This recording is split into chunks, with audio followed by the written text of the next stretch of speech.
Assalamualaikum warahmatullahi wabarakatuh. Alhamdulillahi rabbil alamin. Wassalatu wassalamu ala asrafil anbiya'i wal mursalin. Amma ba'du. Rekan-rekan nita, sahabat-sahabati, ihwat ahwat filah yang saya hormati. Pada pertemuan kali ini kita akan bicara tentang peradaban Islam, yang kita akan bicara tentang terbentuknya peradaban pada masa kenabian.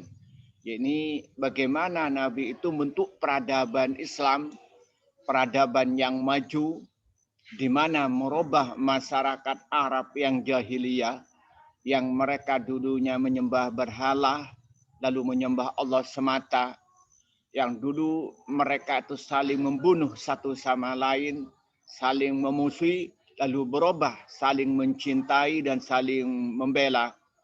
Yang dulu mereka masyarakat ummi, tidak bisa baca dan tidak bisa menulis huruf, menjadi masyarakat yang berperadaban, yang bisa membaca, bisa menulis.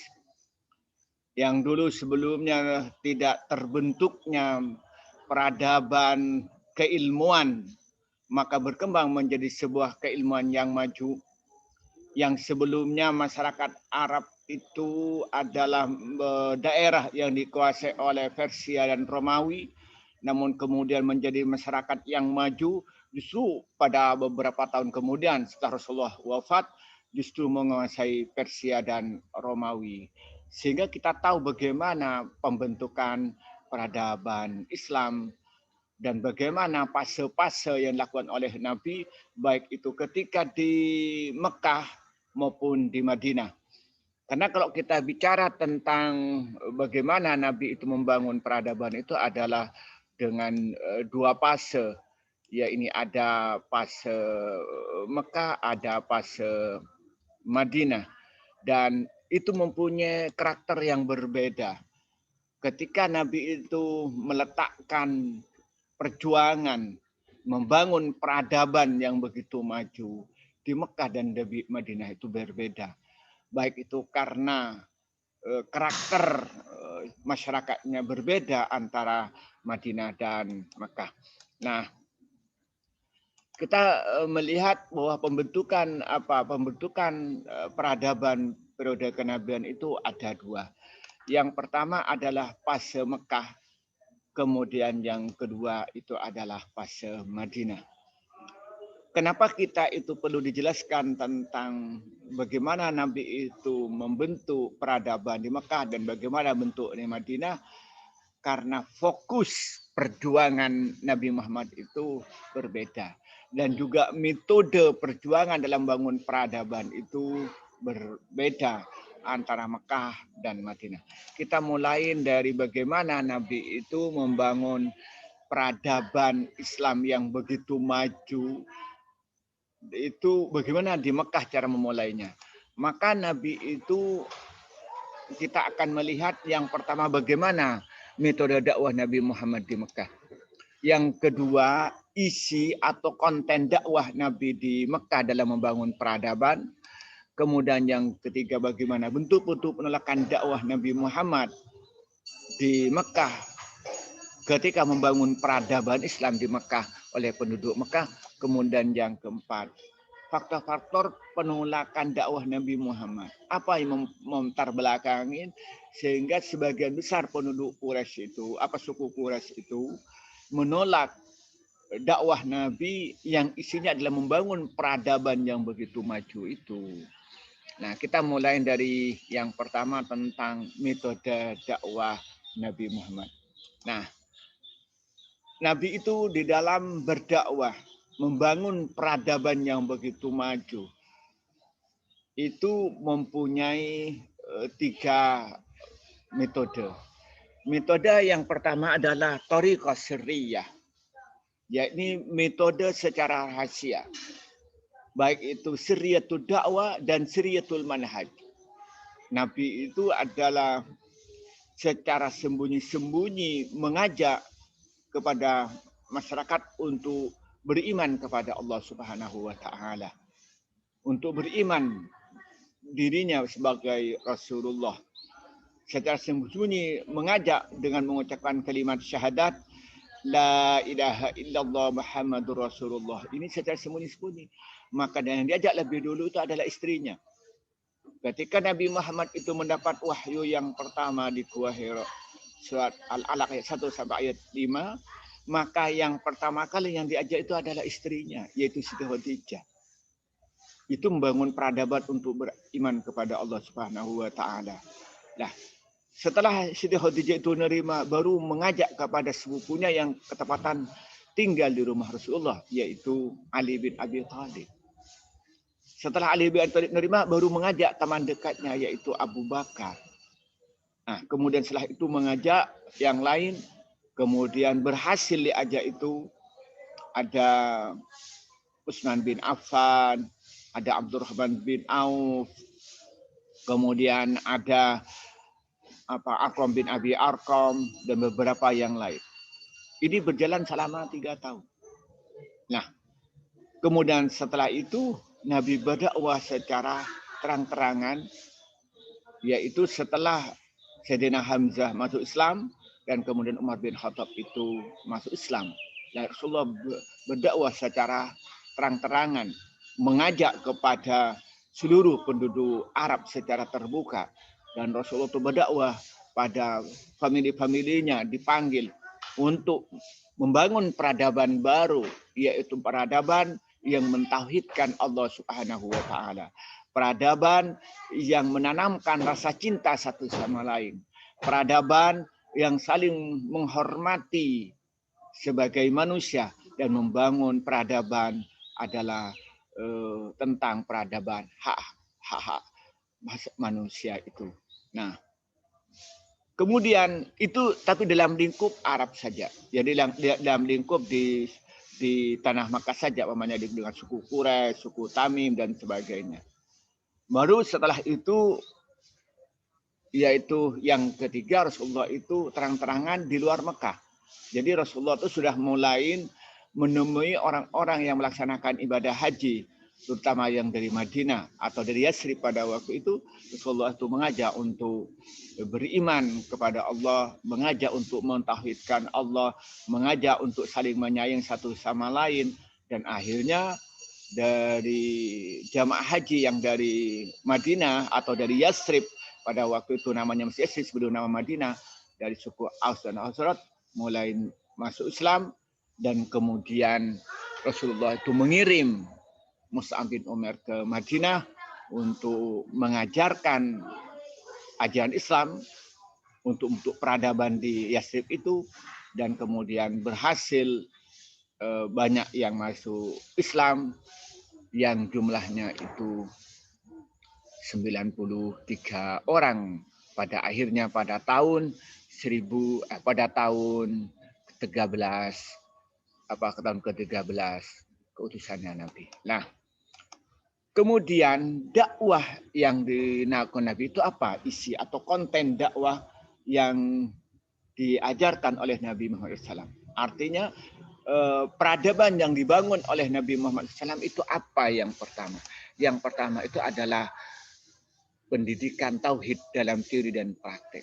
Jadi yang dibangun itu adalah tauhid, tentang mengesahkan Allah. Mengesahkan Allah dengan artian harus yakin bahwa dirinya itu, dalam dirinya bahwa Allah itu satu. Allah itu Maha Esa. Dan yakin dalam dirinya bahwa yang berhak disembah hanya Allah semata. Itu ditanamkan dalam dirinya, dalam hatinya. Dijelaskan secara panjang lebar tentang bahwa yang menciptakan alam semesta itu ada Allah. Kemudian yang menciptakan alam semesta itu hanya Allah semata. Maka oleh karena itu kewajibannya itu adalah hanya beribadah kepada Allah. Tidak boleh beribadah kepada berhala. Dan juga tidak boleh menyembah yang lain. Kemudian di dalam dirinya itu dihadirkan tentang kehadiran dalam dirinya itu bahwa apa yang dilakukan itu Allah Maha Tahu.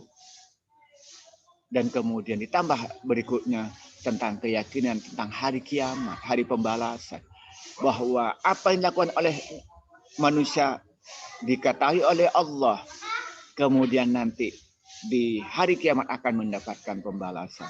Itu ditanamkan sehingga mereka itu tumbuh rasa patuh dan tunduk kepada Allah Subhanahu wa taala. Itu tanamkan. Ditanamkan tentang tauhid bahwa Allah itu mempunyai seorang rasul. Nah, rasul yang terakhir itu adalah Nabi Muhammad. Dia membawa wahyu, bawa Al-Qur'an. Itu tanamkan kepada masyarakat pada waktu itu. Dan kemudian Allah menurunkan kitab suci berupa Al-Quran sebagai panduan hidup, hudan linnas. Itu ditanamkan pada penduduk Arab, pada suku Quraisy dan suku-suku yang lain. Kemudian diberikan keyakinan bahwa Allah mempunyai malaikat, dan malaikat itu diantaranya ada Raqib dan Atid yang mencatat amal baik dan amal jelek. Raqib baik, Atid jelek, terus gitu.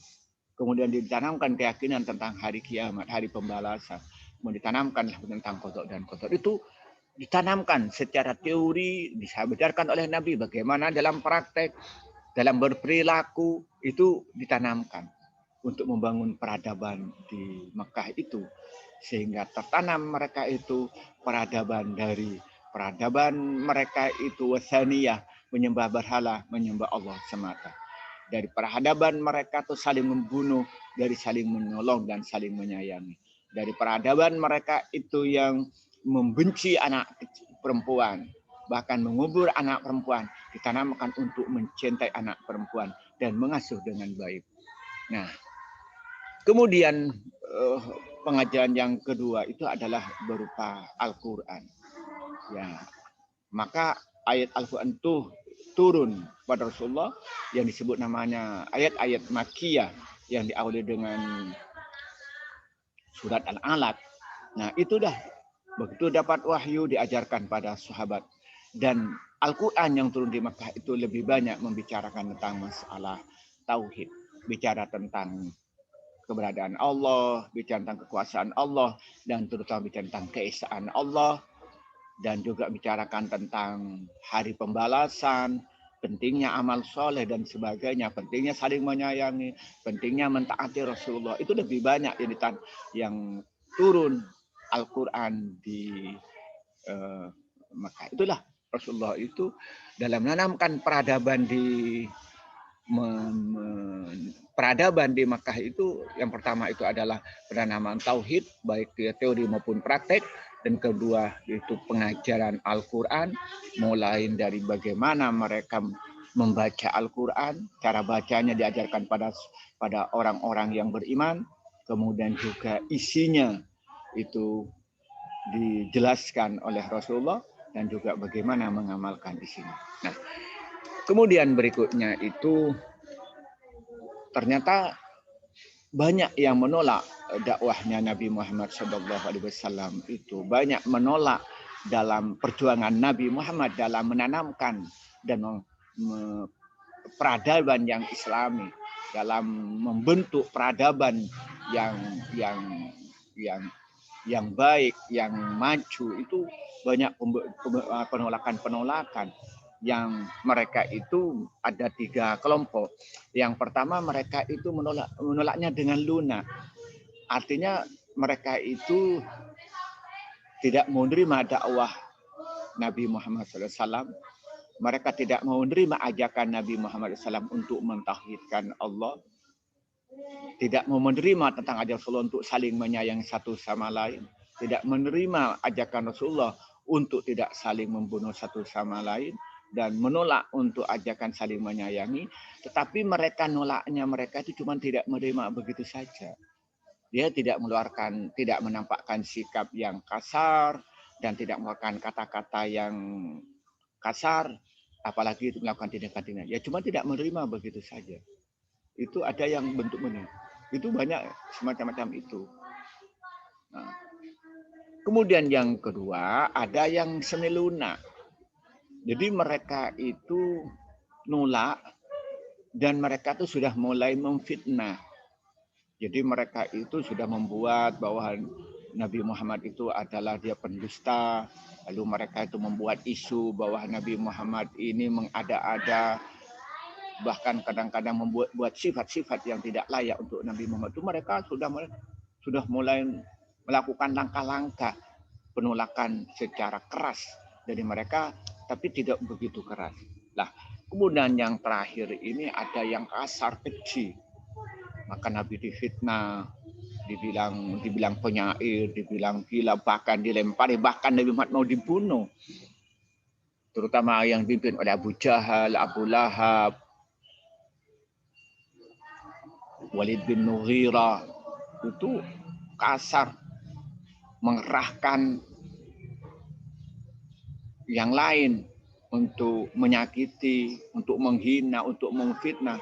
Bahkan pada akhirnya pada tahun ke-13 Bi'sah itu ada rencana pembunuhan yang dilakukan oleh mereka untuk membunuh Nabi Muhammad SAW. Itu dilakukan mereka. Jadi mereka itu ada tiga macam. Ada yang mereka sifatnya lunak, ya mereka cuma tidak menerima begitu saja, tapi tidak melakukan langkah-langkah apa-apa. Tapi ada yang mereka itu sudah mereka nolak, dan mereka mempengaruhi orang lain supaya tidak beriman, bahkan membuat isu-isu yang mendiskreditkan Nabi Muhammad.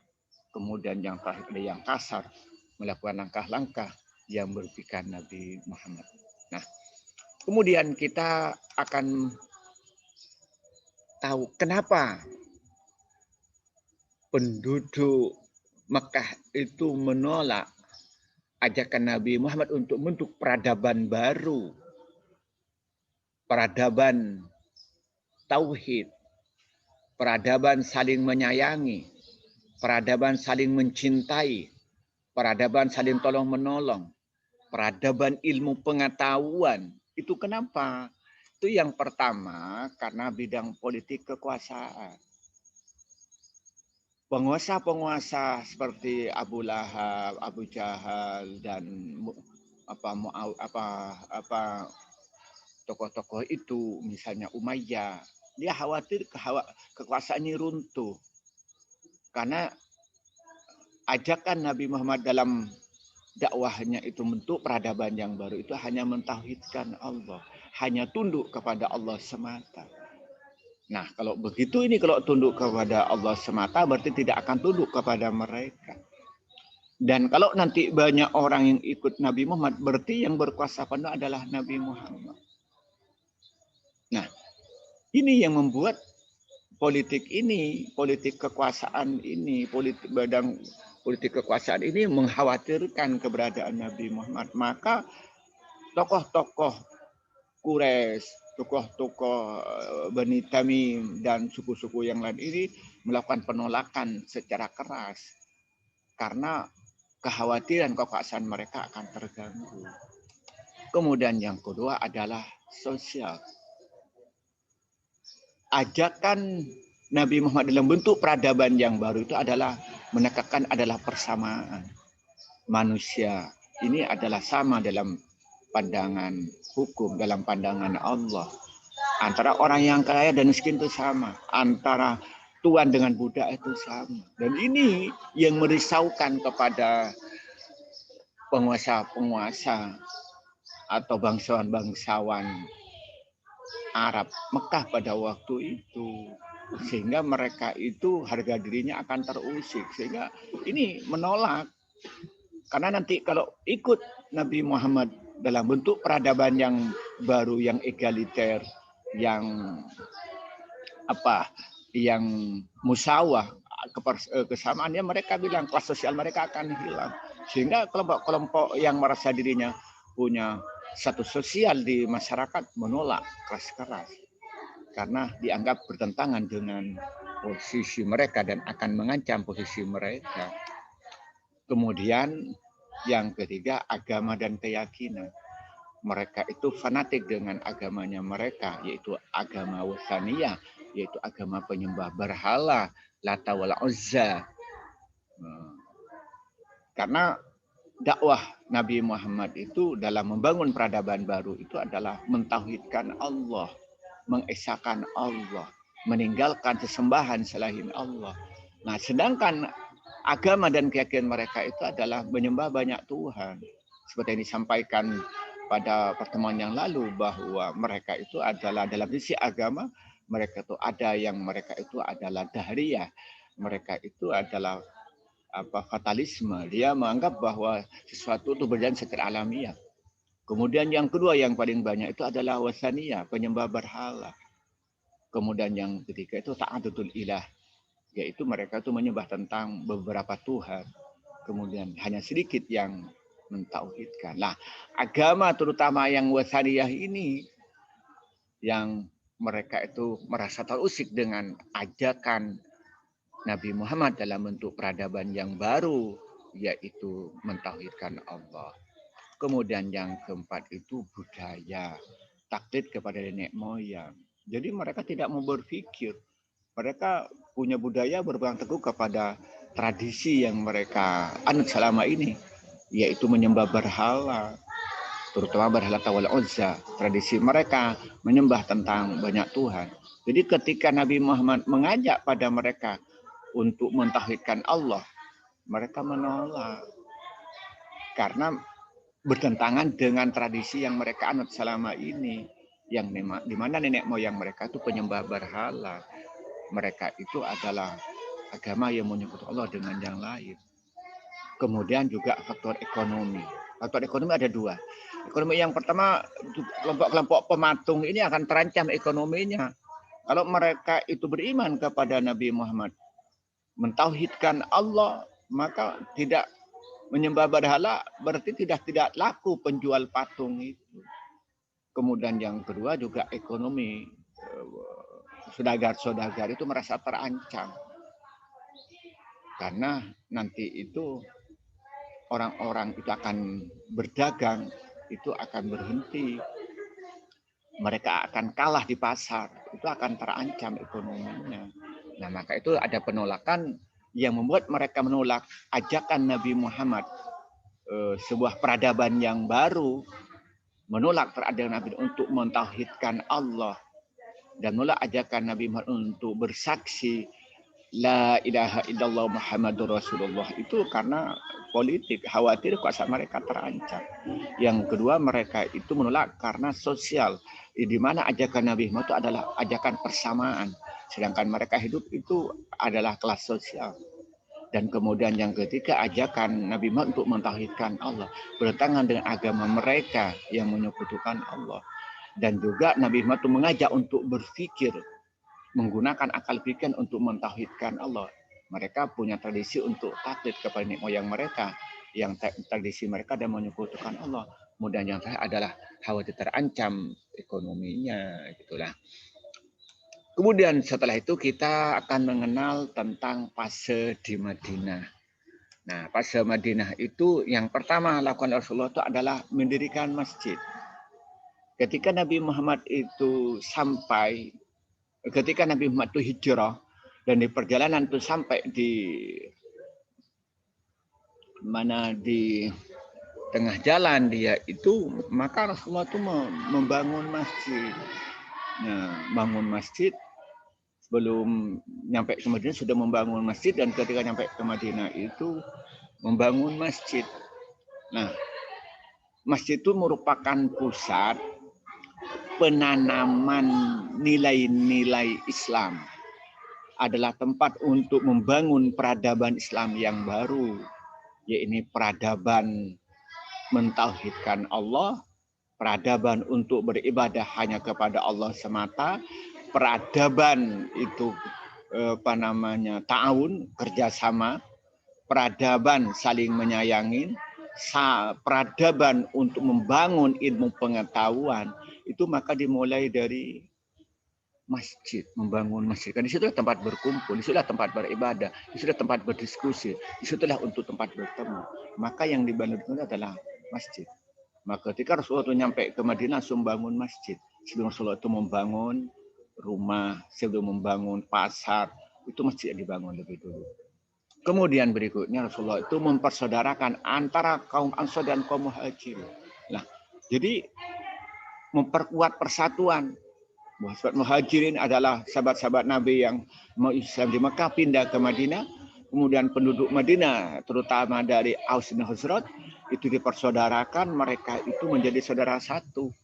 Satu sama lain bisa saling menolong karena sebagai kan saudara kandung mereka, sebagai kayak seperti saudara nasab, bahkan dalam perasaan lebih dari itu dalam membangun tauhid, dalam membangun ilmu pengetahuan, dalam membangun itu negara. Itu Rasulullah itu yang dilakukan berikutnya itu adalah mempersatukan umat Islam, mempersaudarakan antara sahabat Ansar dan sahabat Muhajirin. Berikutnya Rasulullah itu membuat perjanjian dengan kaum muslimin dan bukan muslimin yang ada di Madinah. Ini disebut namanya Wasiqatul Madinah. Untuk ini membangun peradaban. Yang dari Yathrib itu menjadi Madinah, bagaimana membangun perjanjian di situ bahwa sesama Islamnya itu adalah satu, kemudian satu sama lain antara umat Islam dengan non-Muslim itu saling menghormati, kemudian juga saling menjaga tentang keamanan Madinah. Itu membuat perjanjian dengan mereka. Kemudian saya itu meletakkan dasar-dasar politik. Nah, bagaimana politik itu tentang pemimpin yang Rasulullah itu ada sebagai pemimpin, bagaimana membuat kerjasama di antara umat Islam, kemudian membangun dengan suku-suku yang ada di Madinah, bahkan juga dengan di luar Madinah itu sudah dibangun. Kemudian membangun ekonomi, terutama membuat pasar. Kemudian Rasulullah itu membuat pasar untuk menggerakkan ekonomi, kemudian menggerakkan pertanian, sehingga sahabat-sahabat Ansor yang biasa bertani digerakkan supaya bertani lebih semangat lagi. Kemudian sahabat Muhajirin yang ahli dagang pengusaha kemudian menggerakkan pasar sehingga ekonomi maju dan peradaban menjadi maju. Kemudian kehidupan sosial, bagaimana dibangun satu sama lain saling menyayangi, satu sama lain saling menolong, kemudian kerjasama antara penduduk masyarakat, dan menjaga ketenteran dan kedamaian itu dibangun dengan meletakkan Yathrib yang berubah menjadi Al-Madinatul Munawwarah. Itu merupakan suatu peradaban baru yang dibentuk oleh Nabi Muhammad di Madinah. Kemudian berikutnya itu mengadakan perjanjian dengan seluruh penduduk Madinah, yakni untuk dalam rangka sama-sama mempertahankan Madinah dari ancaman di luar, kemudian bersama-sama membangun Madinah, sehingga walaupun terjadi perang yang diserang oleh orang-orang luar Madinah, terutama dari Quraisy Mekah, mereka kerjasama dalam mempertahankan Madinah. Kemudian berikutnya memperkuat kekuatan militer. Maka itulah Rasulullah itu memperkuat kekuatan militer untuk menjaga Madinah supaya terlaksana pembangunan peradaban yang ada di Madinah itu untuk menjaga dari ancaman-ancaman dari luar. Maka walaupun diserang berulang-ulang, Madinah tetap bertahan. Selama berperang itu 60 kali di Madinah itu, yang kalah hanya 1 kali, yaitu pada perang Uhud. Karena apa? Karena militer yang dibangun oleh Rasulullah dalam rangka mendirikan peradaban baru di Madinah itu begitu tangguh. Nah, kalau kita itu dibuat ilustrasi bagaimana pembentukan peradaban Islam pada masa kenabian itu bisa dirangkum begini. Rasulullah itu mendirikan madrasah ilmiah di Madrasah Arqam bin Abi Arqam dan juga Masjid Nabawi. Nah, jadi Rasulullah itu mendidik sahabat dalam membangun peradaban baru, peradaban yang mentauhidkan Allah, peradaban yang saling menyayangin, peradaban perkembangan ilmu pengetahuan. Ya, di sahabat dididik di Arqam bin Abi Arqam ketika Rasulullah itu ada di Mekah. Ada pertemuan rutin. Nah, kemudian setelah Rasulullah itu hijrah, maka pengajaran penanaman nilai itu ditanamkan di Masjid Nabawi. Nah, yang mana sebelum Masjid Nabawi itu sudah buat masjid di Masjid Quba namanya.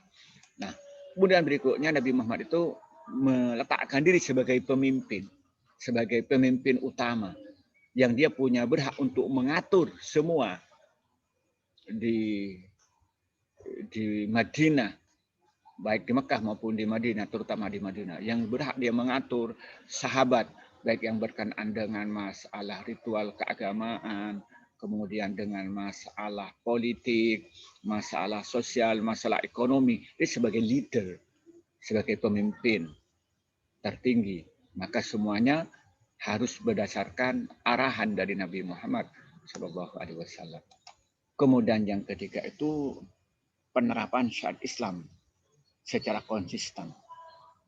Jadi baik yang sifatnya itu syariat atau berkenaan dengan ibadah, bagaimana sholatnya yang benar, bagaimana tentang puasanya yang benar, bagaimana zakatnya yang benar, juga hajinya yang benar, dan juga bagaimana dalam kehidupan dalam kehidupan bermuamalah, berbisnis, bagaimana jual belinya yang benar, bagaimana cara bergadainya yang benar, utang piutangnya yang benar, itu diatur.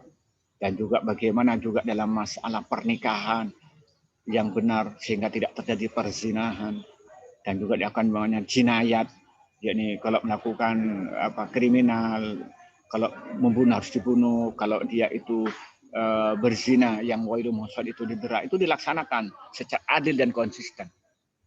Kemudian berikutnya juga pemeliharaan Al-Quran. Rasulullah itu begitu mendapatkan wahyu memanggil sahabat untuk menulis, dan juga diajarkan pada sahabat sehingga sahabat itu ribuan yang hafal Al-Quran. Maka Al-Quran itu dipelihara dalam bentuk tulisan seperti yang ditulis oleh Zaid bin Harithah, Ali bin Abi Thalib, dan beberapa juru tulis Al-Quran, dan juga yang sama dihafal oleh sahabat. Untuk apa Quran perlu dipelihara? Karena itu merupakan panduan dalam peradaban yang baru itu, yaitu peradaban yang dibawa oleh Nabi Muhammad, yaitu peradaban Islam, peradaban yang datangnya dari Allah. Kemudian berikutnya itu peningkatan harkat dan derajat wanita. Wanita yang dulunya wanita itu dibunuh maka dilarang. Kalau dulu itu dibenci harus dicintai. Kalau dulu itu jadikan dagangan itu harus dihormati. Yang dulu orang menikah bebas dibatasi. Kalau dulu seorang itu sebelumnya itu sewena-wena dengan perempuan, dia harus menghormati. Washiruhunna bil ma'ruf dan sebagainya. Jadi perempuan itu diangkat derajatnya. Kemudian mulai pengajaran baca tulis, didorong untuk mereka belajar.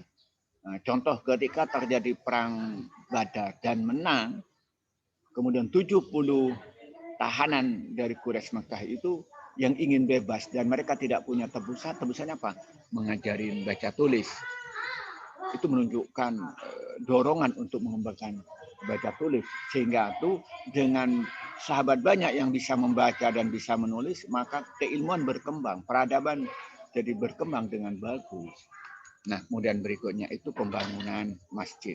Ini bangun masjid ini tempat untuk bertemu, di masjid ialah tempat beribadah, masjidlah tempat itu untuk belajar, masjidlah tempat untuk memutuskan masalah, di masjidlah untuk mereka itu saling bertemu antara yang kaya yang miskin dan antara yang pintar dan yang tidak, dan dengan yang awam.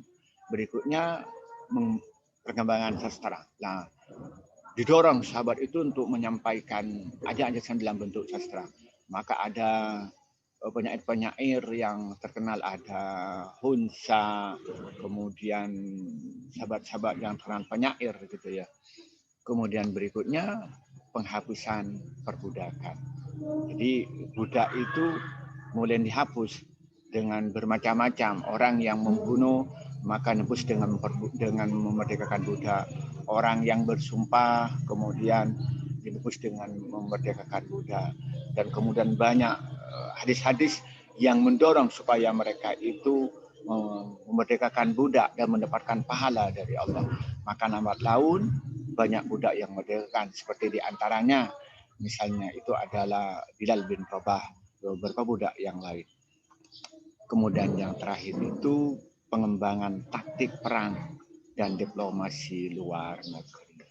Nah, maka Rasulullah itu bagaimana dia itu berperang, seperti kayak terutama perang Tabuk, bagaimana dia perang itu menang tanpa ada pertempuran.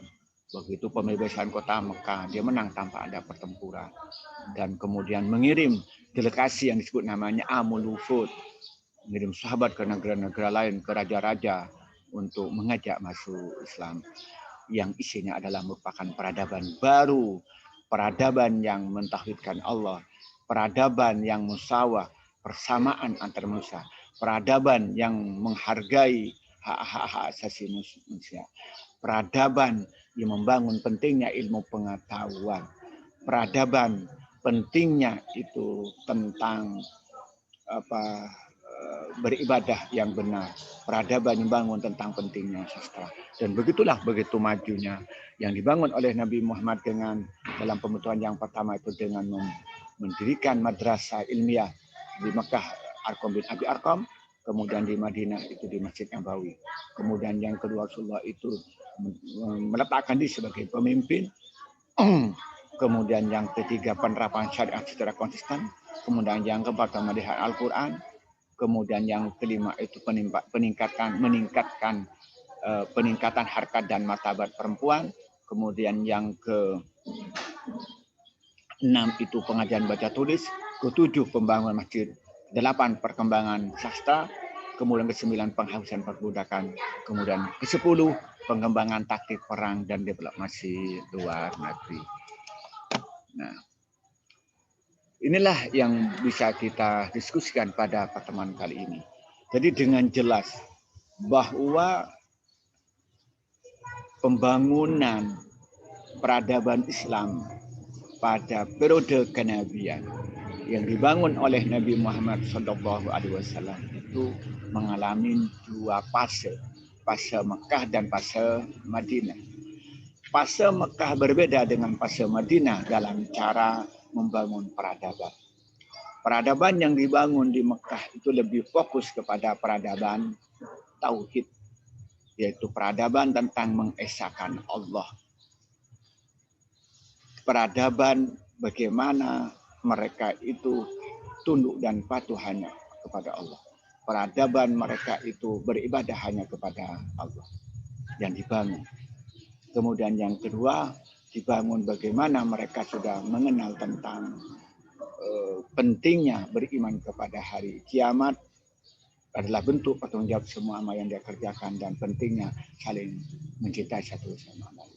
Walaupun ini mengalami tantangan-tantangan yang begitu berat karena akan mengusik posisi mereka yang punya kekuasaan dan mereka akan mengusik ekonomi mereka atau mereka bertentangan dengan keyakinan yang mereka dapatkan dari moyang kita. Yang pada akhirnya Rasulullah itu mendapat perintah dari Allah hijrah ke Madinah, dan di Madinah lah kemudian membentuk peradaban yang metodenya berbeda dengan mereka diawali dengan membangun masjid.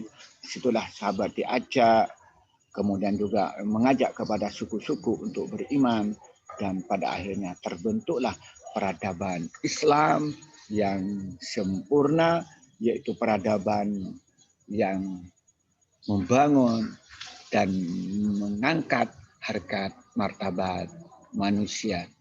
Ini yang bisa kita sampaikan pada pertemuan kali ini. Semoga bermanfaat. Wallahul muwaffiq ila aqwamit thoriq. Wassalamualaikum warahmatullahi wabarakatuh.